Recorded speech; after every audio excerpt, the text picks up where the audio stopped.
بسم الله الرحمن الرحيم الحمد لله وكفى وسلام على عباده الذين اصطفى أما بعد فأعوذ بالله من الشيطان الرجيم بسم الله الرحمن الرحيم ولقد أرسلنا رسلا من قبلك وجعلنا لهم أزواجا وذرية صدق الله العظيم. محترم دوستو، رسول اللہ صلی اللہ علیہ وسلم کی سیرت میں ایک اہم پہلو یہ ہے کہ آپ صلی اللہ علیہ وسلم نے متعدد شادیاں کی تھی، جس کا اصطلاحی لفظ ہے تعدد ازواج. ایک سے زیادہ شادیاں کی تھی، ملٹیپل عورتوں سے شادی کی تھی آپ صلی اللہ علیہ وسلم. اس موضوع کو لے کر اسلاموفوبیا کے بہت غلیظ اور زبان پر لانے سے بھی ہمیں جو ہے تکلف ہوتا ہے. ایسے ایسے الفاظ انہوں نے اپنی کتابوں میں، اپنی تحریروں میں لکھے ہیں، اللہ کی پناہ. حالانکہ تعدد ازواج یعنی ایک سے زیادہ شادیاں کرنا، یہ صرف اسلام کی ایجاد نہیں ہے، بلکہ تقریباً قدیم مذہب اور قدیم تہذیبوں میں یہ رواج تھا کہ لوگ ایک سے زیادہ شادیاں کرتے تھے. چنانچہ حضرت ابراہیم علیہ السلام، قدیم مذہب کے حساب سے دیکھا جائے، حضرت ابراہیم علیہ السلام کی 3 بیویاں تھیں. ایک روایت کے مطابق 2، ایک قول کے مطابق 3 بیویاں تھیں.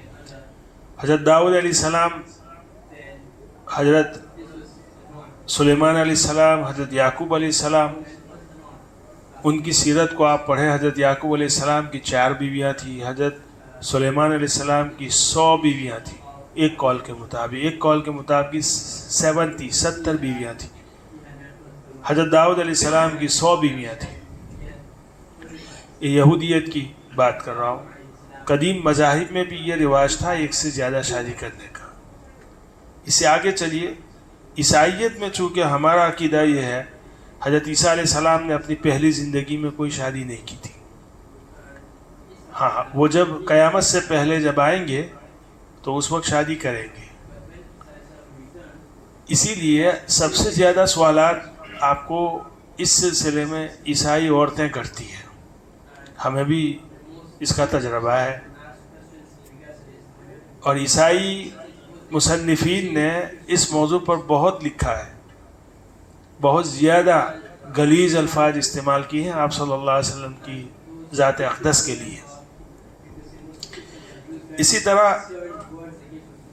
دنیا کی دوسری تہذیبیں، ہندو راجاؤں میں متعدد بیویاں کرنے کا رواج تھا. حالانکہ ہندو جو مذہبی پیشوا ہے، جیسے راون ہے، یہ لوگ اس کو مذہبی پیشوا مانتے ہیں. راون کے بارے میں لکھا ہے کئی سینکڑوں اس کی داسیاں تھیں. اسی طرح رومی اور یونانی بادشاہوں میں بھی متعدد شادیاں کرنے کا رواج تھا. چین، فارس کے بادشاہوں میں بھی، ان کی بھی تاریخ میں ملتا ہے کہ ان کے ہاں بھی ایک سے زیادہ عورتیں جو ہے ہمیشہ ان کی حرم میں رہتی تھی. لیکن اس کے باوجود آپ کو لٹریچر میں، جدید لٹریچر میں کہیں بھی یہ نہیں ملے گا کہ کسی نے ان ہستیوں کے خلاف کوئی بات لکھی ہو یا سوال کیا ہو. سب سے زیادہ میں نے بولا عیسائی مصنفین اور مستشرقین. دیکھیں مستشرقین، اس کو سمجھے آپ، ہمیشہ آپ تقریروں میں، تحریروں میں یہ لفظ پڑھیں گے مستشرق، اس کی جمع ہے مستشرقین. یعنی غرب، ویسٹ کے وہ علماء جنہوں نے اسلام کا بہت گہرائی سے مطالعہ کیا، محض اسلامی تعلیمات میں شوشہ نکالنے کے لیے ہدایت پانے کے لیے نہیں. ان کا مقصد غرب کے ویسٹ کے وہ علماء، وہ اسکالرز جنہوں نے اسلام کا گہرائی سے مطالعہ کیا محض اس نیت سے کہ ان میں خامیاں کیا ہے. یعنی خامی تو ہے ہی نہیں، البتہ کچھ ایسی چیزیں جس سے سادہ لوگ انسانوں کو دھوکے میں ڈالا جائے، اور مذہب اور اسلام اور کتاب اللہ اور نبی کریم صلی اللہ علیہ وسلم کی ذات کے متعلق لوگوں کو شک اور شبہ میں مبتلا کیا جائے. ویسی جماعت، ایسے اسکالر کو مستشرق کہا جاتا ہے. چنانچہ مستشرقین نے اس موضوع پر بہت کچھ لکھا ہے، لیکن انہوں نے ان مذہبی پیشواؤں کے بارے میں، ان ہستیوں کے بارے میں کچھ نہیں لکھا. اسی لیے اللہ رب العزت فرماتے ہیں فَإِنَّهَا لَا تَعْمَى الْأَبْصَارُ وَلَكِنْ تَعْمَى الْقُلُوبُ الَّتِي فِي الصُّدُورِ. جب لوگ اندھا بننا چاہے، کوئی آدمی اندھا بننا چاہے تو وہ صرف آنکھوں سے اندھا نہیں بنتا، بلکہ وہ دل اور بصیرت کی نگاہوں سے بھی اندھا ہو جاتا ہے. اور اللہ رب العزت کا یہ طریقہ رہا ہے، یہ سنت رہی ہے. وَلَن تَجِدَ لِسُنَّتِ اللَّهِ تَبْدِيلًا. یاد رکھیے، اللہ کی سنت میں، اللہ کے طریقے میں تبدیلی کبھی نہیں آئے گی. اللہ رب العزت کیا فرماتے ہیں؟ وَكَذَلِكَ جَعَلْنَا لِكُلِّ نَبِيٍّ عَدُوًّا مِّنَ الْمُجْرِمِينَ. ہم نے اسی طرح، اے محمد تسلی دے رہے ہیں اللہ رب العزت، سنو، ہم نے اسی طرح امت کے مجرموں کو ہمارے بھیجے ہوئے رسول کا دشمن بنایا ہے.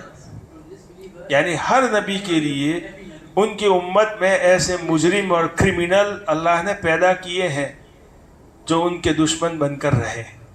وَكَفَى بِرَبِّكَ هَادِيًا وَنَصِيرًا. اللہ رب العزت کافی ہے ہادی، ہدایت دینے والے اور مددگار ہونے کے اعتبار سے. تو آپ صلی اللہ علیہ وسلم کی ذات کے لیے، آپ صلی اللہ علیہ وسلم کی ذات کے متعلق، ازواج مطہرات کے متعلق لوگوں نے جو غلط باتیں لکھی ہے، اگر ہم انصاف کے ساتھ جائزہ لیں تو ان کی عظمت ہمارے دلوں میں اور زیادہ بڑھ جاتی ہے.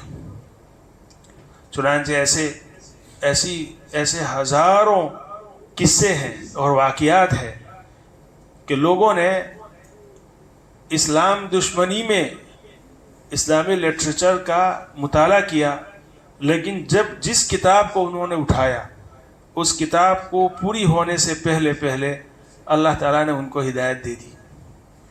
اور ایسی کتابیں لکھی ہوئی ہیں، کتابوں میں ایسے واقعات ہیں. چنانچہ آج ہم اس موضوع پر ہم بات کریں گے، لیکن ہم انشاءاللہ ہم دعا کریں اللہ سے. سب سے پہلے تو ہم اس پر اللہ رب العزت ہمیں مکمل بصیرت کے ساتھ بات کرنے کی توفیق عطا فرمائے، اور ہم سنیں اس نیت سے کہ جس سے ہمیں کم سے کم رسول اللہ صلی اللہ علیہ وسلم کی ذات کے متعلق لوگوں نے جو باتیں لکھی ہے، غلط باتیں، ہم ان کے دھوکے میں نہ آئے. رسول اللہ صلی اللہ علیہ وسلم کے متعلق ہمارا ذہن بالکل صاف اور شفاف ہو، ان کی عظمت اور ان کی جو شخصیت ہے ان کے بارے میں ذرہ برابر بھی تذبذب اور شک اور شبہ کا ہم شکار نہ ہو. چنانچہ یاد رکھیے، اس موضوع پر اس گفتگو کرنے سے پہلے میں نے پہلے بھی بتایا تھا کہ اس بات کو یاد رکھیے، رسول اللہ صلی اللہ علیہ وسلم بہت اعلیٰ نسب سے تعلق رکھتے تھے. قریش ہاشمی خاندان جو ہے بہت معزز قبیلہ تھا، اور عرب کا معاشرہ اس وقت ان کے یہاں قبائلی نظام تھا، اور قریش اس وقت جو ہے سب سے معزز قبیلہ سمجھا جاتا تھا. دوسرے نمبر پر یعنی اس وقت جو ہے خاندانی نسبت دیکھی جاتی تھی شادی بیاہ کے معاملے میں. چنانچہ آپ صلی اللہ علیہ وسلم کا تعلق قریش سے تھا. آپ صلی اللہ علیہ وسلم انتہائی خوبصورت انسان تھے. اللہ تعالیٰ نے ان کو بہت زیادہ حسین اور جمیل بنایا تھا. طاقتور بھی تھے، حسین جمیل بھی تھے، طاقتور بھی تھے. اللہ نے بے پناہ طاقت دی تھی ان کو. اور معاشرے میں ان کا انفلوئنس بھی بہت خوبصورت انسان تھے. اللہ تعالیٰ نے ان کو بہت زیادہ حسین اور جمیل بنایا تھا. طاقتور بھی تھے, حسین جمیل بھی تھے, طاقتور بھی تھے. اللہ نے بے پناہ طاقت دی تھی ان کو, اور معاشرے میں ان کا انفلوئنس بھی بہت زیادہ تھا. نبوت سے پہلے بھی آپ صلی اللہ علیہ وسلم کے جو سوشل جو ورک ہے اس کو آپ پڑھیں. آپ صلی اللہ علیہ وسلم کو صادق اور امین کہا جاتا تھا. لوگ ان کو بہت زیادہ معزز سمجھتے تھے, ان کی عزت کرتے تھے. اپنے نجی معاملات میں ان کو فیصل بناتے تھے. حتیٰ کہ کعبۃ اللہ کی جو دیوار گر گئی اور حجر اسود کے نصب کرنے کا جو قصہ ہے اس کو آپ یاد کریں. ہر قبیلے والے جو ہے یہ چاہتے تھے کہ یہ شرف ہمیں ملے کہ ہم جا کے وہ نصب کریں, لیکن چونکہ بات بہت زیادہ بڑھ گئی تو آپ صلی اللہ علیہ وسلم کو فیصل بنایا اور انہوں نے فیصلہ کیا. معلوم ہوا کہ آپ صلی اللہ علیہ وسلم کی پرسنالٹی جو تھی عرب کے معاشرے میں کوئی ایرے گیرے نتھو کھیرے کی نہیں تھی, بلکہ بہت عظیم شخصیت تھی. وہ چاہتے تو عرب کی حسین ترین اور جمیل ترین عورت سے, کنواری عورت سے شادی کر سکتے تھے. لیکن آپ صلی اللہ علیہ وسلم کی پہلی بیوی کون تھی؟ معلوم ہے نا کون تھی؟ حضرت خدیجہ رضی اللہ تعالیٰ عنہ. ان کی عمر کیا تھی؟ 40 سال تھی. آپ صلی اللہ علیہ وسلم کی عمر 25 سال تھی. اس وقت آپ صلی اللہ علیہ وسلم سے ان سے شادی کی. وہ بیوہ تھی حضرت خدیجہ رضی اللہ تعالیٰ عنہ, اور ان کے ساتھ عمر کا کتنا حصہ گزارا. 25 سال سے زائد کا عمر کا حصہ حضرت خدیجہ رضی اللہ تعالیٰ عنہ آپ صلی اللہ علیہ وسلم کے نکاح میں رہی. جب تک حضرت خدیجہ زندہ تھی آپ صلی اللہ علیہ وسلم نے کوئی اور شادی نہیں کی.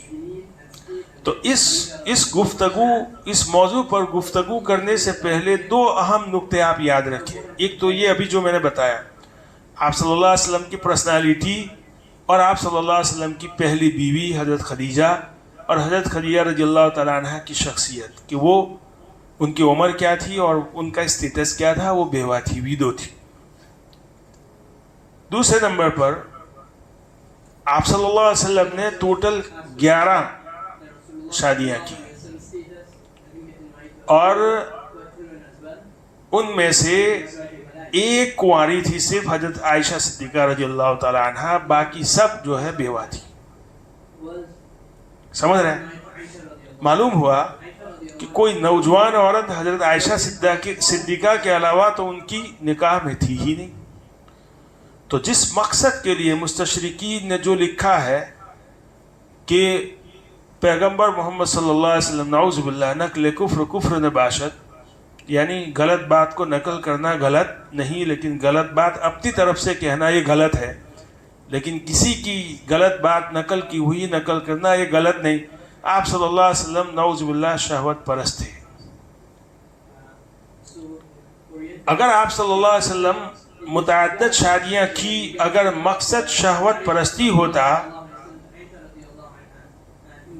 تو شہوت پرستی کے لیے تو کنواری عورت کو پسند کیا جاتا, لیکن یہ تو ایسا نہیں. بوڑھی اور صاحب اولاد عورتوں سے انہوں نے شادی کی. اگر آج بھی کوئی آدمی زنا کرتا ہے, جب زنا ہی کرتا ہے تو کیوں نفسانی خواہشات کو پوری کرنا ہے تو کیوں بوڑھی عورت سے کرے, کیوں نوجوان عورت سے نہ کرے آدمی, ہے نا؟ یہ ایک فطری بات ہے کہ غلط کام ہی کرنا ہے تو پھر مکمل طریقے سے کرے. غلط کرنا ہی ہے تو ایک فطری بات ہے. تو یہ دو اہم پوائنٹ جو ہے آپ یاد رکھیں کہ آپ صلی اللہ علیہ وسلم کی پہلی بیوی, آپ صلی اللہ علیہ وسلم بہت گویا کہ ہینسم پرسنالٹی رکھتے تھے, خاندان بھی بہت اعلیٰ تھا, اور نبوت کے بعد یاد رکھیے اس بات کو, نبوت کے بعد آپ صلی اللہ علیہ وسلم کے صحابہ آپ صلی اللہ علیہ وسلم کے ایک اشارے پر اپنی جان قربان کر دیتے تھے. اگر آپ صلی اللہ علیہ وسلم عرب کی کسی کنواری اور خوبصورت عورت کے ساتھ شادی کرنا چاہتے تو پل بھر میں صحابہ آپ صلی اللہ علیہ وسلم کی اس خواہش کو پوری کر دیتے، اور پوری کرنے میں وہ اپنا فخر محسوس کرتے، ذرہ برابر ان کو ہچکچاہٹ محسوس نہ ہوتی، لیکن ایسا نہیں کیا۔ دوسری بات، ایک مرتبہ آپ صلی اللہ علیہ وسلم بیٹھے ہوئے تھے، حضرت جابر رضی اللہ تعالیٰ عنہ آئے، بہت خوش تھے۔ پوچھا کہ جابر کیا بات ہے، تم بہت خوش ہو، کیا آپ نے شادی کی؟ کہا کہ یا رسول اللہ ہاں میں نے شادی کی۔ کس سے کی؟ بیوہ سے کی یا کنواری سے کی؟ انہوں نے کہا کہ میں نے بیوہ سے کی۔ آپ صلی اللہ علیہ وسلم نے تعجب کا اظہار کیا اور کہا کہ بھلے آدمی، اگر تم کنواری سے کرتے تو کیا ہی اچھا ہوتا، وہ تم سے کھیلتی، تم اس سے کھیلتے، وہ تم مجھ سے دل بہلاتے، وہ تم سے دل بہلاتی۔ یہ روایت دیکھیے، آپ صلی اللہ علیہ وسلم کی تعلیم صحابہ کو یہ تھی کہ تم کنواری سے شادی کرو، تاکہ یہ زیادہ جو شادی کے جو مقاصد ہے اس کو پورا کرنے کے لیے اتم طریقہ ہے کہ تم کنواری سے شادی کرو، تاکہ تمہاری عزت بھی محفوظ ہو جائے، تمہاری نظریں بھی محفوظ ہو جائے، اور تمہاری خواہشات کی تکمیل بھی ہو۔ صحابہ کو خود تعلیم دی انہوں نے، لیکن خود ان کی نکاح میں کتنی بیویاں تھیں؟ بیوہ 10۔ یعنی آپ صلی اللہ علیہ وسلم کو اس بات کا علم تھا، اس چیز سے وہ واقف تھے۔ معلوم ہوا کہ سب کچھ وسائل ان کے پاس ہونے کے باوجود ایک سے زیادہ شادی کرنا اور بیوہ عورتوں سے شادی کرنا، اس کے پیچھے کوئی نہ کوئی حکمت اور مصلحت ہے، اور مصلحت تھی۔ آپ صلی اللہ علیہ وسلم کا کوئی عمل مصلحت اور حکمت سے خالی نہیں تھا۔ آپ کی پوری سیرت آپ پڑھے، معلوم ہوا کہ یہ جو چیپٹر ہے شادی کا، ازدواجی زندگی کا، اس کے پیچھے بھی کوئی نہ کوئی مصلحت اور حکمت ہے۔ اور واقعتاً مورخین نے لکھا ہے کہ آپ صلی اللہ علیہ وسلم نے جتنی بھی شادیاں کی، مورخین نے اس کو ٹوٹل 4 مصلحتوں میں منقسم کیا ہے، کہ ایک سے زیادہ شادی کرنے کی سب سے پہلی مقصد یہ تھی، علمی مقصد تھا ان کا، علمی مصلحت۔ دوسرے نمبر پر دینی مصلحت، تیسرے نمبر پر معاشرتی مصلحت، اور چوتھی مصلحت تھی سیاسی مصلحت۔ یہ مختصر میں نے آپ کو کہا، علمی، دینی، معاشرتی اور سیاسی، یہ 4 مصلحتیں آپ صلی اللہ علیہ وسلم کے پیش نظر تھی۔ اس لیے آپ صلی اللہ علیہ وسلم نے ایک سے زیادہ شادیاں کی، اور بیوہ عورتوں سے کی، اور صرف زندگی میں ایک کنواری عورت تھی، حضرت عائشہ صدیقہ رضی اللہ تعالیٰ عنہ۔ اسلام سے پہلے، آپ صلی اللہ علیہ وسلم کی بعثت سے پہلے، عربوں کا معاشرہ بھی اور عربوں کا رواج ایک سے زیادہ شادیاں کرنے کا تھا، لیکن اس میں کوئی تحدید نہیں تھی، یعنی کوئی حد متعین نہیں تھی۔ اور میں نے قدیم تہذیب اور قدیم مذاہب کی باتیں بھی آپ کو بتائی کہ ایک سے زیادہ متعدد شادیاں کرنے کا رواج تھا، لیکن اس میں حد نہیں تھی۔ چنانچہ آتا ہے، ایک صحابی ہے غیلان ابن سلمہ رضی اللہ تعالیٰ عنہ، اسلام سے پہلے ان کے پاس 10 بیویاں تھیں۔ جب اسلام لے آئے اس وقت بھی ان کی نکاح میں، ان کے حرم میں 10 بیویاں تھیں۔ آپ صلی اللہ علیہ وسلم کی خدمت میں آئے، آپ صلی اللہ علیہ وسلم نے ان کو کہا، صاف صاف کہا، کل تک آپ کی زندگی الگ تھی، آپ کا اسٹیٹس الگ تھا، آج آپ نے کلمہ پڑھا، آج آپ مسلمان ہو گئے، آپ اپنے حرم میں صرف 4 بیویاں رکھ سکتے ہیں، بقیہ 6 کو آپ طلاق دو۔ چنانچہ انہوں نے طلاق دے دی۔ اسلام نے آ کر ایک حد متعین کی کہ زیادہ سے زیادہ 4 شادیاں کر سکتے ہیں، اور 4 شادیاں آپ کر سکتے ہیں، یہ جائز ہے۔ یعنی مصلحت کی خاطر اگر آپ کرنا چاہیں تو کر سکتے ہیں، لازم اور ضروری نہیں۔ مصلحت کی خاطر آپ کرنا چاہے تو زیادہ سے زیادہ ایک وقت میں آپ 4 عورتوں کو اپنے نکاح میں رکھ سکتے ہو، لیکن شرط کے ساتھ عدل ہو، انصاف ہو اور ذمہ داری کا احساس ہو۔ ان شرطوں کے ساتھ اگر آپ کنڈیشن کے ساتھ، جبکہ اس سے پہلے کچھ نہیں تھا، کوئی حد متعین نہیں تھی، کوئی قانون متعین نہیں تھا، شریعت اسلامیہ نے عورتوں پر یہ احسان کیا، معاشرے پر یہ احسان کیا کہ حد بھی متعین کی تاکہ لوگ جو ہے اس میں ایڈوانٹیج نہ لیں، غلط فائدہ نہ اٹھائے، اور حد بھی متعین کر دی۔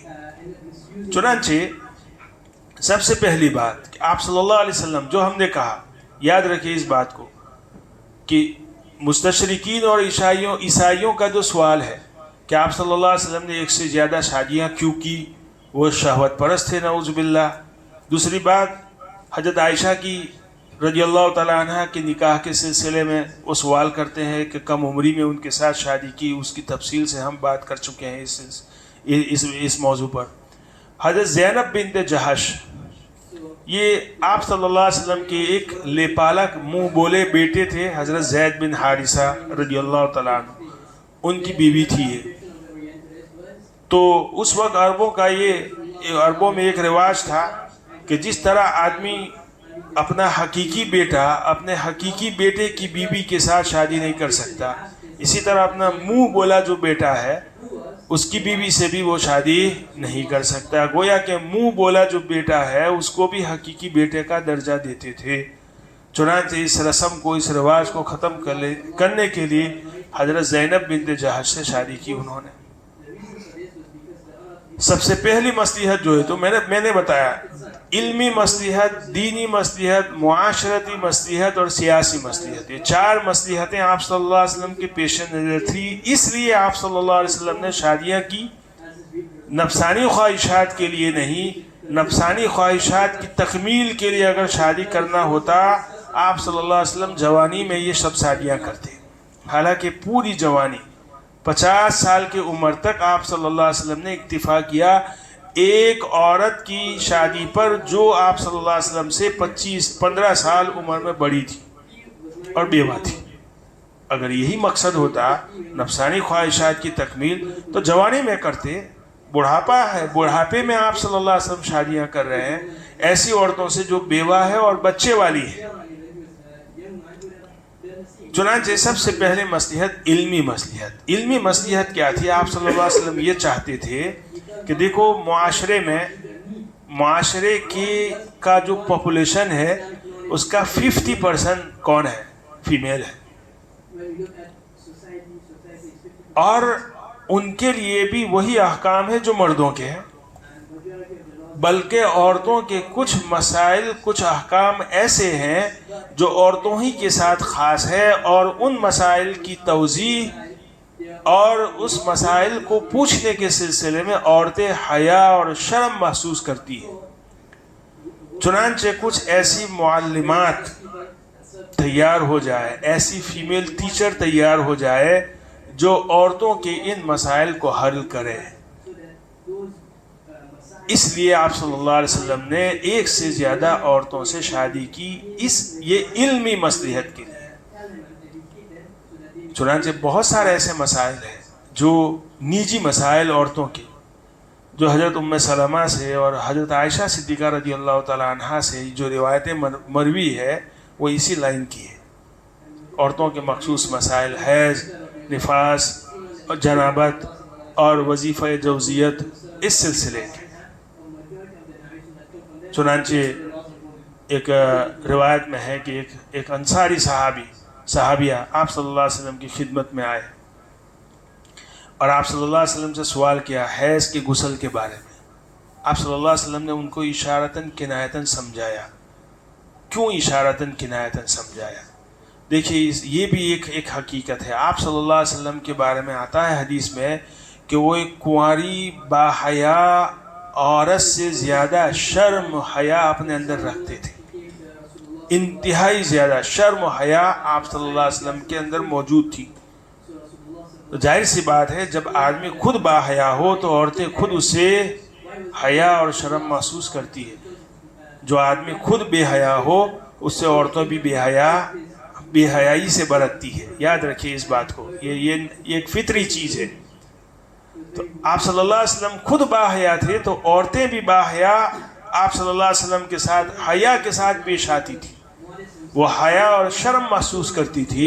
جب ایک آدمی, جب آپ صلی اللہ علیہ وسلم کی پرسنالٹی یہ ہے, اب آپ ذرا تصور کیجئے کہ ایک عورت آ کر آپ صلی اللہ علیہ وسلم سے اس طرح کے نجی مسائل پوچھتی ہے, تو آپ صلی اللہ علیہ وسلم کس طرح شرم محسوس کرتے ہوں گے. تو ان سب چیزوں کا علاج اور سولوشن انہوں نے یہ تلاش کیا کہ کچھ ایک سے زیادہ جو ہے عورتیں ان کے نکاح میں ہو, تاکہ میاں بیوی کا جو تعلق ہے اس میں تو پھر کوئی شرم و حیا ہے ہی نہیں. بہرحال آپ صلی اللہ علیہ وسلم ان کو یہ مسائل سمجھائے اور وہ عورتوں کو سمجھائے. چنانچہ روایتوں میں آتا ہے کہ بہت سی ایسی انصاری صحابیات ہے جو اندھیرے میں حضرت عائشہ کے پاس آتی تھی اور یہ سب مسائل سیکھتی تھی. حضرت ام سلیم کے بارے میں آتا ہے کہ انہوں نے کھڑی ہو کر آپ صلی اللہ علیہ وسلم سے سوال کیا کہ یا رسول اللہ تعالیٰ جو ہے حق بات بتلانے میں شرم محسوس نہیں کرتے, چنانچہ آپ بھی شرم محسوس نہ کریں. میں آپ سے پوچھتی ہوں کہ کیا عورتوں کو اگر احتلام ہو تو ان کے اوپر غسل لازم ہے؟ آپ صلی اللہ علیہ وسلم نے فرمایا کہ ہاں, اگر وہ منی دیکھ لے تو ان کو بھی غسل کرنا ہے. تو حضرت ام سلمہ وہاں بیٹھی ہوئی تھی, آپ صلی اللہ علیہ وسلم کی عورت, زوجہ محترمہ. انہوں نے ان سے پوچھا کہ اے ام سلیم, تم کیا بات کر رہی ہو, کیا عورتوں کو بھی احتلام ہوتا ہے؟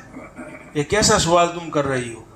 آپ صلی اللہ علیہ وسلم نے کہا کہ ہاں, عورتوں کو احتلام ہوتا ہے, اسی لیے تو کبھی کبھار بچہ جو ہے عورت ماں کے مشابہ ہوتا ہے. یعنی ایک مسئلہ سمجھایا آپ صلی اللہ علیہ وسلم نے کہ مرد کو بھی احتلام ہوتا ہے, عورت کو بھی احتلام ہوتا ہے, اور دونوں کے مادہ منویہ جب ملتا ہے آپس میں, اس سے جو ہے بچہ پیدا ہوتا ہے. کبھی اگر مرد کا مادہ منویہ اگر جو ہے فوقیت حاصل کر لیتا ہے تو بچہ جو ہے باپ کے مشابہ ہو جاتا ہے, اور کبھی جو ہے ماں کا مادہ منویہ جو ہے فوقیت اختیار کر لیتا ہے تو پھر بچہ جو ہے ماں کے مشابہ ہو جاتا ہے. یہ اس طرح کے جو نجی مسائل تھے, تو خود آپ صلی اللہ علیہ وسلم عورتوں کو بتانے میں شرم محسوس کرتے تھے. اس لیے آپ صلی اللہ علیہ وسلم نے سوچا کہ کچھ ایسی فیمیل ٹیچر ہو جائے, ایک سے زائد, جو امت کے اس مسائل کو, عورتوں کے ان مسائل کو حل کریں. چنانچہ یاد رکھیں اس بات کو کہ ایسے کل انشاءاللہ ایک آدھ دو اور روایت اس سلسلے میں بیان کروں گا.